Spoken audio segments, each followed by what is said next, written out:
what I wanted to do with this today, rather than doing like a big lecture, is do this sort of smaller group walking tour. Let's start over here. This is from my book, The City Sampler, 100 Modern Blocks.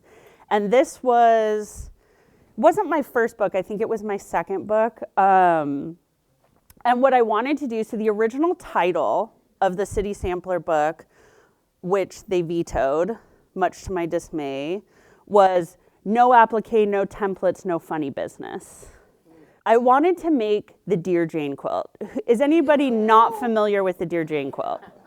Okay, so the Dear Jane quilt is a masterpiece of anxiety, and it's the most insane quilt. It's like, what is it, like 200 and something blocks. They're 4 inches finished, and everyone uses like 3 different techniques. There's like machine piecing, foundation piecing, then you have to applique this little part. It is a nightmare, but it is the most beautiful quilt I've ever seen. It is my absolute #1 most favorite quilt that's ever been made. I have attempted to make it on 6 different occasions and failed miserably. So I wanted to make that quilt. I started to make that quilt. I was like, I don't have all the skills necessary to make this quilt, because at that time I didn't know how to applique yet, and it seemed like a really important part of making that quilt. So I was like, I'm gonna design a quilt that's a whole bunch of blocks where it's only cutting and sewing on a machine, like basic cutting and sewing. So none of these blocks have a template, an applique, an anything. I wanted all just cut with a rotary cutter and a ruler, and then sew it on your machine with a 1/4 inch seam. Just super straightforward. So I wanted a quilt that was complicated, but that a beginner could make. And then in the quilting, and this Angela and I did discuss, the Dear Jane quilt has a border of triangle blocks that go all the way around. It is stunning. Every block is different. Yeah. And so I was like, I want to reference that somehow. So Angela actually quilted in these triangles as a reference to the original concept for making this quilt. And I was making this, and I had it all up on my design wall.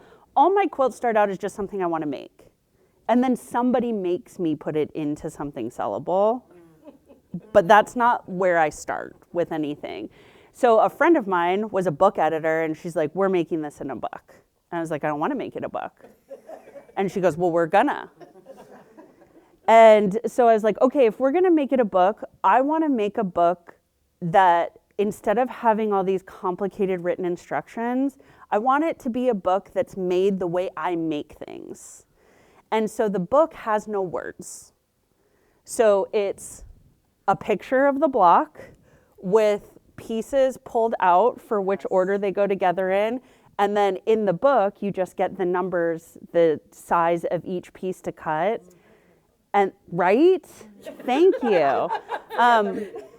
But what was really interesting about that conceptually is that it became a book that worked in every country and every language because there were no words in it, which was not the idea. But so these are the original drawings for each block. Yes, so they're numbered according to the block they ended up in the book. A fun fact about this is I tried, when I made this quilt, I was like, oh, when a book comes out, usually all the fabric in it is out of print because of the time it takes to publish a book. So I'm like, I have a great idea. I know what my fabric lines are 2 years in advance. So I'm gonna take the fabric line that's gonna be available when this book comes out. I'm gonna digitally print the fabric, because in a book you won't be able to tell. And then I'm going to make it out of this. So when the book comes out, the fabric's available. If you go through the book, you'll notice, if you're really familiar with my fabrics, that there's a bunch of fabrics in that book that don't exist. Because once I got to the final approval processes, we cut some things, we changed some colors, and we changed some scales. So with digital fabric, you get all the detail because it's like printing out a piece of paper, right? Like whatever you can print, you get. Well, in traditionally printed fabric, we have to deal with bleeding and what's called trapping, which is where 2 colors sit on top of each other and create a vibration, like a fuzzy area. So the bigger it is, the smaller that little trapping piece is. So sometimes, because I'm such a detailed illustrator, we have to enlarge things in order to get them to print clearly, which is why a lot of my fabrics are on the larger side. It's to preserve the illustration. So some of the scales in this, like these ladybugs are about 10% larger in real life. This is about 40% larger in real life. So if you're following the book and you have the fabric, it doesn't work out. So just letting you know that. This is called Big Bang. And this, I will say, like, I'm not saying it's my best quilt I've ever made, but what it is sort of the heart of what I love about quilting. That at every distance, you get something new. And that's what I'm always trying to do. So from distance, right, 20 feet away, it's a medallion quilt. You get up a little closer and you realize, oh, there's like a secondary pattern happening here. And then you get up on top of it and you realize it's all dinosaurs. That's my whole heart and soul in quilting, is I want at every level that you get, every step closer you take to a quilt, there's a different experience. There's something new to see. There's something more, which is why I don't use a lot of fabrics that don't have anything to them, because I want you to find something new when you get up close to it, right? Yeah, it's a discovery process, and I want there to be that level of discovery as you get closer and closer to a quilt. And dinosaurs are pretty much my favorite thing ever. Dinosaurs in space are like, again, the coolest thing. As you get close, you see that there's fussy cut raptors, little raptors in here. This border piece is triceratops going all the way around. There's little T-Rexes in vases, because cool. Is it applicated? No. This is the fabric. So the fabric is a border print that goes into, this is the main bulk, and then this border print is on the bottom and top selvages. So you cut that out and then use the middle to finish it out. But I love that. I love that it's like, it's quilting, but then it's dinosaurs of all things. Like, that's what I love. If it doesn't have some kind of humor, generally I'm not that interested in it. I mean, why can't things be funny? The world feels very unfunny. So like, if I can make something humorous, if I can give myself a chuckle, like, I will take it because I need it. So this one here, we included mostly for color, because neon has been a big era for me. I feel like I can't say era anymore, like Taylor Swift owns the word era. So this is from my Everglow collection. And you'll see over here some of the original drawings. And then these are my master color palettes for this collection. So I will often do that just to keep with me, like, what colors I used in it. And then when I get the strike-offs. Pantone cards, right? Yeah, they're Pantone chips is what I use. So I tend to use Pantone chips. It's a universal color language. So they get the physical chips at the mill, like they get my grids of printouts at the mill. But then if I need to change a color, I can just call them with a color, or email more likely, because it has to go through translation. But then I can say, like, this is coming out too green, let's adjust it to Pantone 3827, and they can open their Pantone book on the other side of the world and know what color I'm talking about. So this collection, Everglow, the funny part about this is this started out as a collection of neutral solids.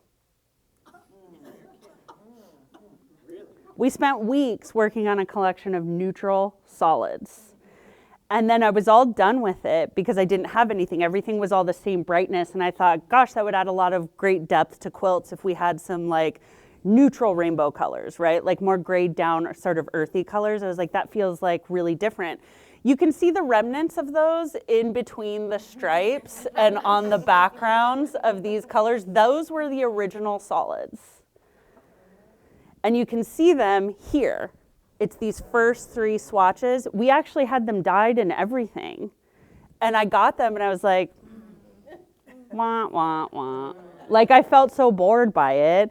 And I was like, what is the most opposite thing I can do to these neutral solids? Oh, I know, print a whole bunch of neon ink on top of them. So all of this is like a neutral red with a neon red on top. This is actually a neutral light orange with a neon orange on top. So we did the exact opposite in the end and then added a whole bunch of prints on top of it and made it completely a different thing. So I like to have this included because this neon era was like it sort of informed a lot of things that came after it. It sort of ruined color for me in a lot of ways because nothing ever felt bright enough after that. I'm like, can we punch it a little bit? Can we punch it a little bit? Nothing felt bright enough after this. It definitely like skewed my eye, which does happen. We all have like a way of seeing color. Like I tend to see color with less green in it than it actually has. So my colors tend to have more green in them. So my blues tend to be more minty because I don't see green as clearly as I see other colors. It's just the rods and cones in my eyes or whatever. So I tend to push my colors a little on the green side. And everybody has their thing. Like I can tell Cave Fawcett quilt from 100 yards away. Even if it's just a color palette, I know it's him. He sees colors in a very jewel tone sort of way. I see colors I want the clearest, brightest color. And I think a lot of that has to do with our actual like body chemistry. Because I have eye issues, I have cataracts and astigmatism. My eyes biologically don't let as much light in, so I'm always looking for the lightest, brightest colors because I can see those better.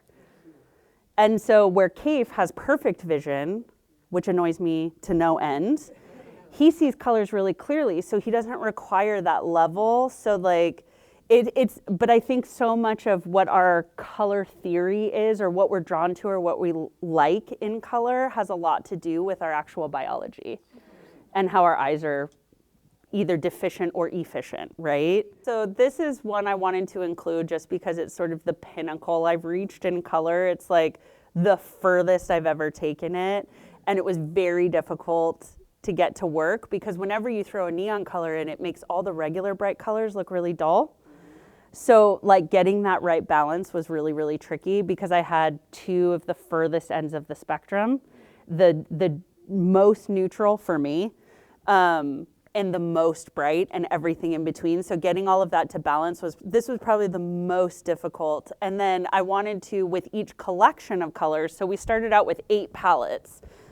So it was like green, orange, purple, blue, yellow, some more purple, red, whatever it is, right? This is kind of out of order, but I did that, so that's my fault.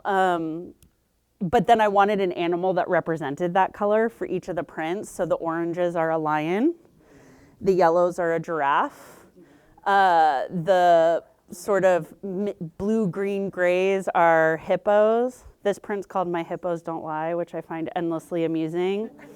The lion's called Good Hair Day. The giraffe is called Neck for Days. And then the elephant's called All Ears.